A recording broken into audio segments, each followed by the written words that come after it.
Ciao ragazzi, all'inizio di questo tutorial vi fornisco rapidamente le soluzioni dei due esercizi che vi ho proposto alla fine del video precedente. Successivamente osserviamo, utilizzando GeoGebra, come varia il coefficiente angolare di una retta al variare della sua inclinazione ed analizziamo i suoi valori più significativi. Sempre utilizzando gli strumenti messi a disposizione da GeoGebra, facciamo un riepilogo dinamico sulle nozioni apprese fino a questo momento e, nella parte finale del tutorial, lasciamo un po' di spazio per la risoluzione di qualche esercizio. Cominciamo! In questa prima schermata vi propongo le soluzioni degli esercizi sul parallelismo e sulla perpendicolarità. Per risolvere entrambi gli esercizi ho calcolato tutti i coefficienti angolari delle rette assegnate e poi li ho messi a confronto. Nel primo esercizio ho associato con 4 frecce le rette fra loro parallele, cioè quelle con lo stesso coefficiente angolare. Nel secondo esercizio ho associato con 4 frecce le rette fra loro perpendicolari, cioè quelle con coefficiente angolare antireciproco. Vi ricordo che se l'equazione della retta è in forma esplicita, il coefficiente angolare è proprio il coefficiente della x, mentre se l'equazione è in forma implicita, il modo più rapido per calcolare il coefficiente angolare è quello di utilizzare la formulina m uguale a meno a fratto b, cioè, nella pratica, quello di cambiare il segno del coefficiente della x e di dividerlo per il coefficiente della y. Analizziamo ora come varia l'inclinazione di una retta al variare del suo coefficiente angolare. Per far questo utilizziamo GeoGebra e consideriamo la seguente retta passante per l'origine. La sua equazione è y uguale a mx.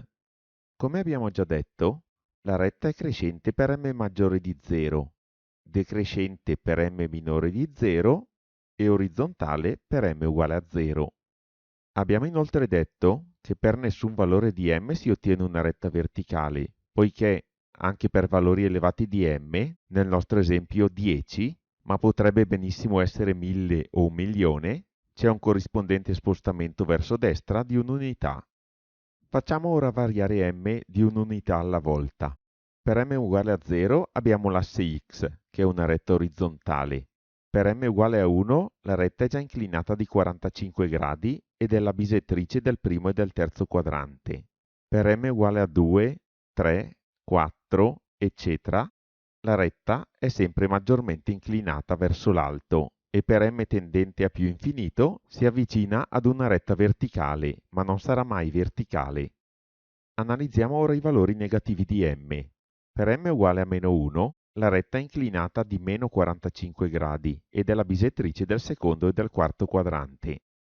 Per m uguale a meno 2, meno 3, meno 4, eccetera, la retta è sempre maggiormente inclinata verso il basso e per m tendente a meno infinito si avvicina ad una retta verticale, ma non sarà mai verticale. Mantenendo la traccia attiva possiamo notare un fatto interessante.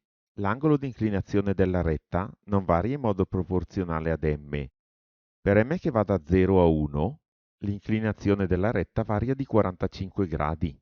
Per m che va da 1 a infinito, l'inclinazione varia di altri 45 gradi.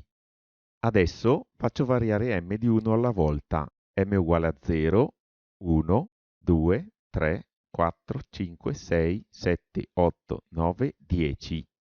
Come si può notare, l'inclinazione varia sempre meno e questo succede anche per m negativo. M uguale a 0, meno 1, meno 2, meno 3, meno 4, meno 5, meno 6, meno 7, meno 8, meno 9, meno 10. Adesso, mantenendo la traccia attiva, provo a fare variare m di 0,1, cioè di un decimo alla volta. La riduzione dell'angolo di inclinazione è evidente. Possiamo considerare m uguale a 1 come uno spartiacque. Per m compreso tra meno 1 e 1 si hanno le rette poco inclinate, comprese fra le due bisettrici. Per m minore di meno 1 e m maggiore di 1 si hanno le rette maggiormente inclinate. Sempre utilizzando GeoGebra, facciamo ora un breve riepilogo dinamico sull'equazione della retta. Abbiamo visto che l'equazione x uguale a k al variare di k rappresenta tutte le rette verticali. Per rappresentarle bisogna posizionare un punto di ascissa K sull'asse X e poi tracciare la retta verticale. Ricordo che la forma esplicita y uguale a mx più q non permette di rappresentare questa categoria di rette. L'equazione y uguale a k, al variare di k, rappresenta tutte le rette orizzontali. Per rappresentarle bisogna posizionare un punto di ordinata k sull'asse y e poi tracciare la retta orizzontale. L'equazione y uguale a mx, al variare di m, rappresenta tutte le rette per l'origine, crescenti per m maggiore di 0, decrescenti per m minore di 0. Rappresenta inoltre l'asse x per m uguale a 0. L'equazione y uguale a mx più q, detta anche equazione in forma esplicita, al variare di m e q rappresenta tutte le rette oblique ed orizzontali. Non può però rappresentare le rette verticali. M e Q sono parametri indipendenti. M determina l'inclinazione della retta, Q determina l'ordinata del punto di intersezione con l'asse Y. Come si può vedere, fissato Q, al variare di M la retta ruota attorno al punto di intersezione con l'asse Y, mentre, fissato M, al variare di Q si ottengono rette parallele con il punto di intersezione variabile sull'asse y. Si può affermare che, fissato Q, al variare di m si ottengono fasci propri con centro sull'asse y, mentre, fissato m, si ottengono fasci impropri, cioè fasci di rette parallele. Abbiamo anche detto che, se pensiamo ad m come ad una frazione, nel nostro esempio a fratto b, questo ci aiuta a rappresentare graficamente la retta senza svolgere calcoli. Infatti è sufficiente posizionare un punto di ordinata C sull'asse Y, andare a destra di B quadretti e poi salire o scendere di A quadretti e posizionare il secondo punto. Congiungendo i due punti si ottiene la retta cercata.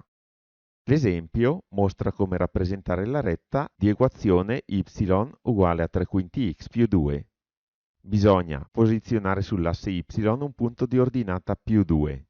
Spostarsi a destra di 5 quadretti, alzarsi di 3 quadretti e posizionare il secondo punto.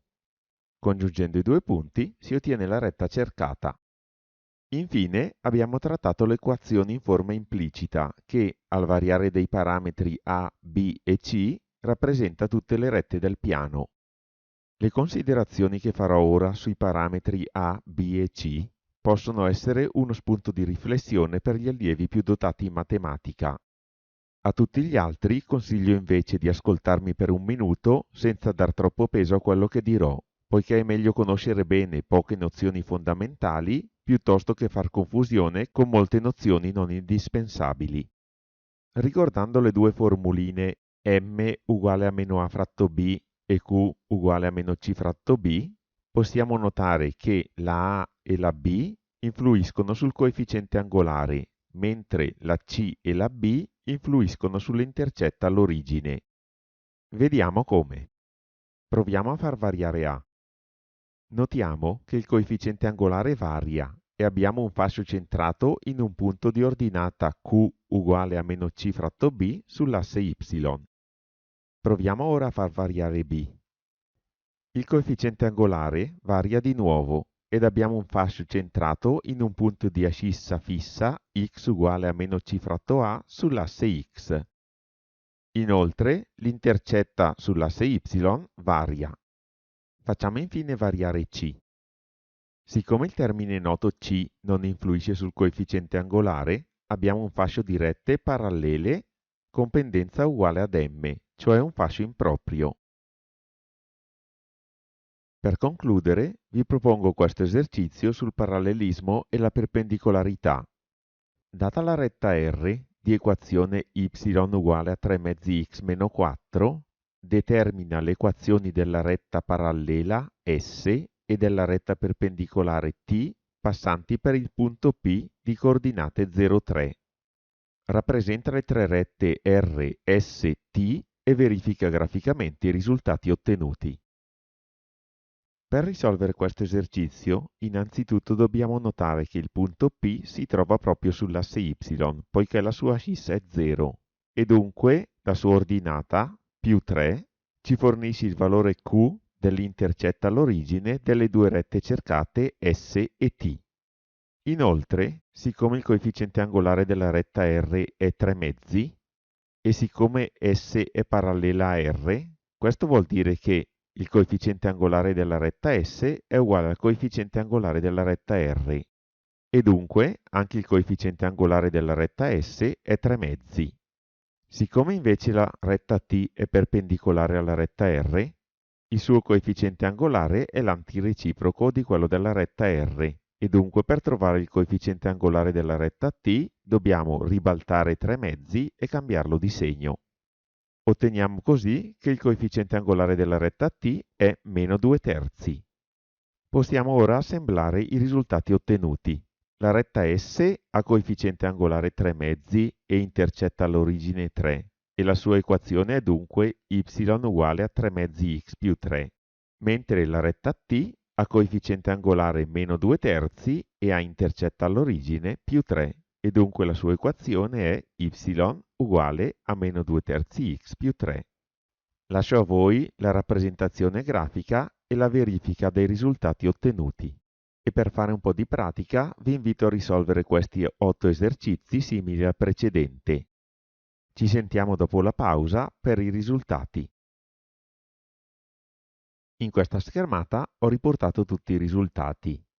In ogni esercizio ho evidenziato in giallo il coefficiente angolare della retta R, che poi è uguale al coefficiente angolare della retta S, e ho evidenziato in verde l'ordinata del punto P, che ci fornisce il termine noto Q sia nell'equazione della retta R che nell'equazione della sua perpendicolare, la retta T. Per quanto riguarda il coefficiente angolare della retta T, ho calcolato l'antireciproco del coefficiente angolare della retta R, poiché le due rette sono perpendicolari. Ho dunque ribaltato il coefficiente angolare della retta R, un quarto è diventato 4 primi, e poi l'ho cambiato di segno ottenendo meno 4.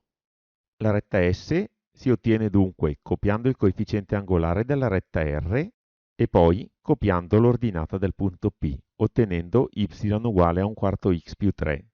La retta T si ottiene invece calcolando l'antireciproco del coefficiente angolare di R e, per quanto riguarda l'intercetta all'origine, copiando l'ordinata del punto P. Nel nostro caso la retta T ha equazione y uguale a meno 4x più 3. In tutti gli altri esercizi ho utilizzato lo stesso procedimento, ottenendo i risultati elencati qui. Nei prossimi tutorial vedremo una serie di problemi fra i più comuni che si incontrano negli esercizi sulla retta. Vi aspetto! Ciao!